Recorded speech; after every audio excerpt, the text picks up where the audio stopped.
इसके बाद जब आप काउंटर नंबर 1 पे पहुंचते हैं तो बताया जाता है काम यहां नहीं होगा, काउंटर नंबर 4 पर जाइए। जब काउंटर नंबर 4 पे जाते हैं तो बताया जाएगा यहां पर भी काम नहीं होगा, फर्स्ट फ्लोर पर जाइए। और जब आप थके हारे फर्स्ट फ्लोर पर पहुंचते हैं तो बताया जाता है कि लंच हो गया है, लंच के बाद 2 बजे आइएगा। एक सरकारी बैंक में, और आज हम जहां चांद पर पहुंच गए, यूपीआई से गोलगप्पे खरीद रहे हैं, लेकिन हमारी सरकारी बैंकिंग व्यवस्था 80-90 के दशक से बाहर नहीं आ पा रही है। सबसे पहला, पुअर कस्टमर सर्विस। यदि आज किसी ग्राहक को सरकारी बैंक में किसी काम से जाना हो तो मान लीजिए उसके ग्रह खराब चल रहे हैं और दिहाड़ी भी खराब होगी। कोई नौकरी पेशा आदमी हो तो ऑफिस से छुट्टी लेनी पड़ती है, कोई स्टूडेंट हो तो प्रैक्टिकल का एग्जाम मिस करना पड़ता है, यहां तक कि साधारण सी पासबुक अपडेट कराने भी जाना हो तो वो भी एक संघर्षशील सफर में तब्दील हो जाता है।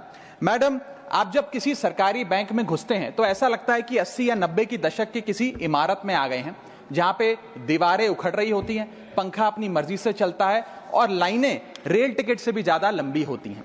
इसके बाद जब आप काउंटर नंबर 1 पे पहुंचते हैं तो बताया जाता है काम यहां नहीं होगा, काउंटर नंबर 4 पर जाइए। जब काउंटर नंबर 4 पे जाते हैं तो बताया जाएगा यहां पर भी काम नहीं होगा, फर्स्ट फ्लोर पर जाइए। और जब आप थके हारे फर्स्ट फ्लोर पर पहुंचते हैं तो बताया जाता है कि लंच हो गया है, लंच के बाद 2 बजे आइएगा। 2:15 पहुंचते हैं तो बताया जाता है कि लंच एक्सटेंड हो गया, अभी कर्मचारी गुलाब जामुन खा रहे हैं। यह व्यवस्था है कस्टमर सर्विस की एक सरकारी बैंक में, और आज हम जहां चांद पर पहुंच गए, यूपीआई से गोलगप्पे खरीद रहे हैं, लेकिन हमारी सरकारी बैंकिंग व्यवस्था 80-90 के दशक से बाहर नहीं आ पा रही है। अभी आरबीआई के गवर्नर ने हाल ही में एक प्रेस कॉन्फ्रेंस कर वित्तीय वर्ष 23-24 की रिपोर्ट जारी करते हुए कहा कि 95 शेड्यूल्ड कमर्शियल बैंक्स में एक साल में, एक वित्तीय वर्ष में 1 करोड़ से ज्यादा कस्टमर सर्विस से संबंधी कंप्लेंट्स आई हैं। और ये तो वो कंप्लेंट्स हैं जिन लोगों को पता था कंप्लेंट कैसे दर्ज करानी है और उन्होंने दर्ज कराई। न जाने ऐसी कितनी कंप्लेंट्स होंगी जो सिस्टम में कैद ही नहीं हुई।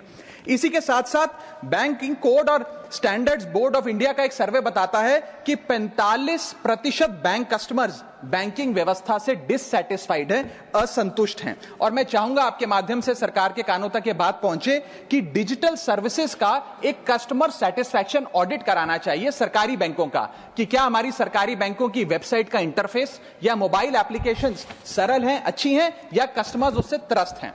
दूसरा बड़ी समस्या है रूरल इंडिया के अंदर limited access to banking infrastructure. आइए गांव की ओर चलते हैं। मैडम, क्या हमारी बैंकिंग व्यवस्था ग्रामीण इलाकों तक पहुंच चुकी है? नाबार्ड की एक रिपोर्ट बताती है कि 50% of rural India is still suffering from lack of adequate access to banking. Financial inclusion index की आरबीआई की 2020 की रिपोर्ट बताती है कि ग्रामीण भारत में हर 100 में से मात्र 54 लोगों तक ही हमारी बैंकिंग व्यवस्था जैसे तैसे पहुंच पाई है, और 30% से ज्यादा रूरल हाउसहोल्ड आज भी ऐसे हैं जो पूरी तरीके से अनबैंक्ड हैं। और मैम, बैंकिंग की ग्रामीण इलाकों में अगर बात करें तो बैंकिंग व्यवस्था ने ग्रामीण इलाकों के साथ सौतेला व्यवहार किया है। पहले तो बैंक की ब्रांच गांव के पास नहीं है। जब वो बूढ़ा आदमी भोला भटका बैंक की 5-10 किलोमीटर दूर ब्रांच तक पहुंचता है तो पता लगता है कि बिजली गुल है। बिजली आ जाती है तो पता लगता है सर्वर डाउन हो गया है। सर्वर भी चल जाता है तो पता लगता है आधार सीडिंग में दिक्कत है, फिंगरप्रिंट मिसमैच हो रहा है, या बैंक अकाउंट की मैपिंग ही नहीं हो पा रही है। डॉक्यूमेंटेशन से लेकर कॉम्प्लिकेटेड फॉर्म से लेकर लैंग्वेज के चैलेंजेस तक ग्रामीण इलाकों में लोगों को झेलने पड़ते हैं, और सबसे ज्यादा बैंकिंग फ्रॉड भी गांव के भोले भाले आदमी के साथ होता है। इसी के चलते हमारे गांव का आदमी प्राइवेट निजी साहूकार के पास जाकर लोन लेना बेहतर समझता है, ना कि किसी